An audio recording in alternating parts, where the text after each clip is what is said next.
ഞാനിവിടെ 1 ഗ്ലാസ് പൊടി എടുത്തിട്ടുണ്ട്, അരിപ്പൊടി. അപ്പോൾ 1 ഗ്ലാസ് പൊടി ഞാനൊരു ബൗളിലേക്ക് ഇട്ട് കൊടുത്തിട്ടുണ്ട്. ഇനി ഇതിലേക്ക് വെള്ളം ഒഴിച്ച് പൊടി ഒന്ന് വാട്ടിയെടുക്കണം. നമ്മൾ സാധാരണ ഇടിയപ്പത്തിനൊക്കെ പൊടി വാട്ടില്ല, ആ ഒരു കൺസിസ്റ്റൻസിയിൽ വാട്ടിയെടുക്കണം. അപ്പം ഞാനിതിലേക്ക് ഉപ്പിട്ട് തിളപ്പിച്ച വെള്ളമാണ് ഇത്. ഒരു 1.25 കപ്പ് വെള്ളമുണ്ട്, ആ വെള്ളം ഒഴിച്ചു കൊടുക്കുന്നുണ്ട്. വെള്ളം ഒഴിച്ചിട്ട് മിക്സ് ചെയ്യാം. ഒരു പൊടി നമ്മുടെ കയ്യിൽ കുഴക്കാൻ പാകത്തിന് നമുക്ക് ആക്കിയെടുക്കാം.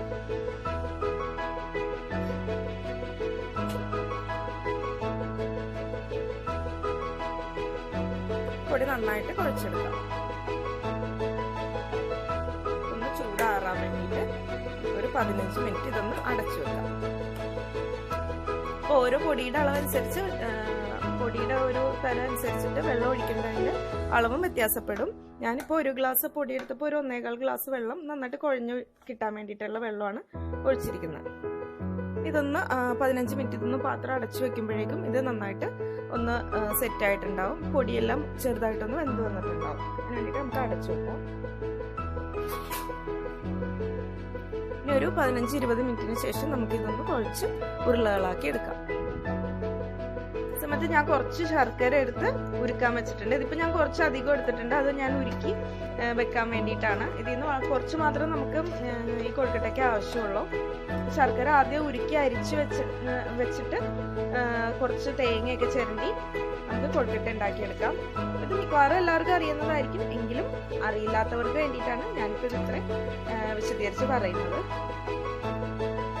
ശർക്കരയൊക്കെ നന്നായിട്ട് ഉരുക്കി വരട്ടെ. ശർക്കരയിൽ അഴുക്കുണ്ടാവും, അപ്പം അതിന് വേണ്ടിയിട്ടാണ് നമ്മളത് ഉരുക്കി അരിച്ചെടുക്കുന്നത്. ശർക്കര നന്നായിട്ട് ഉരുക്കി വെച്ചിട്ടുണ്ട്. ഇനി നമുക്ക് ഒരു മുറി തേങ്ങ ഒന്ന് ചിരകിയെടുക്കണം. അപ്പോൾ അതും റെഡി ആയിട്ടുണ്ട്. ഇനി നമുക്ക് ഇതിലേക്കുള്ള കൊഴുക്കട്ടയിലേക്കുള്ള കൂട്ട് തയ്യാറാക്കാൻ തുടങ്ങാം. ഇനി ഒരു പാത്രത്തിലേക്ക് നമ്മൾ ഈ തേങ്ങ ചിരകിയത് ഇട്ട് കൊടുക്കാം. തീ ഓൺ ചെയ്തിട്ടുണ്ട്, തീ കുറച്ച് വെച്ചേക്കാണ്. പിന്നെ ശർക്കര ഉരുക്കിയത് അരിച്ചു വെച്ചത് അതും കൂടി ചേർത്ത് കൊടുക്കാം. എന്നിട്ടൊന്ന് മിക്സ് ചെയ്യാം.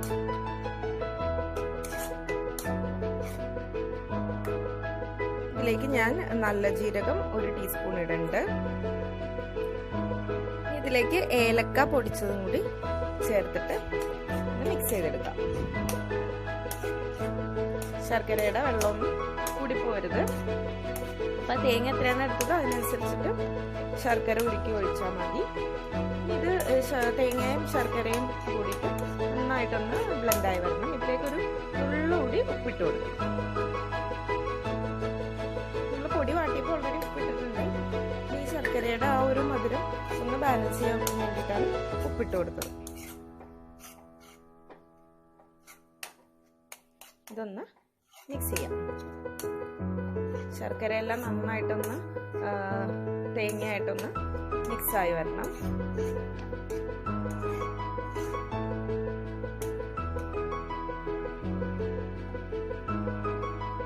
അപ്പൊ ഇതിപ്പോ ഇതിന്റെ വെള്ളമെല്ലാം വറ്റി ഇതായിട്ടുണ്ട്. ഇനി നമുക്ക് തീ ഓഫ് ചെയ്യാം. നേരത്തെ കുഴച്ചു വെച്ചിരിക്കുന്ന പൊടിയിൽ നിന്ന് കുറച്ചെടുത്തിട്ട് നമുക്ക് കൊഴുക്കട്ട ഉണ്ടാക്കാൻ തുടങ്ങാം. ഞാൻ ഈ പൊടി ഒരു 15 മിനിറ്റിന് ശേഷം നന്നായിട്ടൊന്ന് ചെറുതായിട്ടൊന്ന് കുഴച്ച് വെച്ച്, ഒരുപാട് അങ്ങോട്ട് കുഴക്കാനൊന്നും വേണ്ട, ചെറുതായിട്ടൊന്ന് കുഴച്ച് വെച്ചാൽ മതി. അപ്പൊ ഇതിൽ നിന്ന് ഇനി എടുത്തിട്ട് നമുക്ക് ഓരോ ബോളുകളാക്കി എടുക്കാം.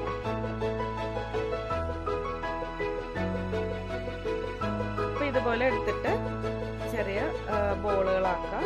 ഇങ്ങനെ നടുക്കൊരു കുഴി ഉണ്ടാക്കിയിട്ട് ഇതിലേക്ക് നമ്മുടെ ഈ ശർക്കര തേങ്ങ ഈ കൂട്ട് വെച്ച് കൊടുക്കാം. എന്നിട്ട് ഇത് അടച്ചിട്ട് നന്നായിട്ടൊരു ബോളിന്റെ ഷേപ്പിൽ ഉരുട്ടിയെടുക്കാം. കറക്റ്റ് ഷേപ്പ് ആയില്ലെങ്കിലും ഏകദേശം ഒരു ബോളിന്റെ ഒരു ഷേപ്പ് ആയാൽ മതി. ഇതുപോലെ ഓരോ കൊഴുക്കട്ടയും ഉണ്ടാക്കിയെടുക്കാം. അപ്പൊ ഞാനിങ്ങനെ ഓരോ ഒന്നെടുത്ത് ഇങ്ങനെ ഉരുട്ടി വെക്കുന്നുണ്ട്. ഞാൻ കൈ കൊണ്ട് വെട്ടുന്നതുകൊണ്ട് കറക്റ്റ് ഒരു റൗണ്ട് ഷേപ്പ് ഒന്നും ആയില്ല, എങ്കിലും കുഴപ്പമൊന്നുമില്ല. നമ്മൾ വൈകിട്ട് കുട്ടികൾക്ക് സ്കൂളിൽ നിന്ന് വരുമ്പോഴേക്കും ഇതുപോലെയുള്ള ഫുഡൊക്കെ ഉണ്ടാക്കി കൊടുക്കണമായിരിക്കും കുറച്ചുകൂടി നല്ലത്. നമ്മൾ ബേക്കറി പലഹാരങ്ങളെല്ലാം കഴിവതും ഒഴിവാക്കുന്നതായിരിക്കും നല്ലത്.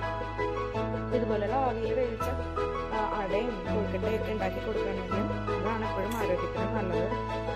പണ്ടൊക്കെ നമ്മളൊക്കെ സ്കൂളിൽ നിന്ന് വരുമ്പോൾ എൻ്റെ ഉമ്മയൊക്കെ ഇതൊക്കെ ഉണ്ടാക്കാറുണ്ടായിരുന്നു.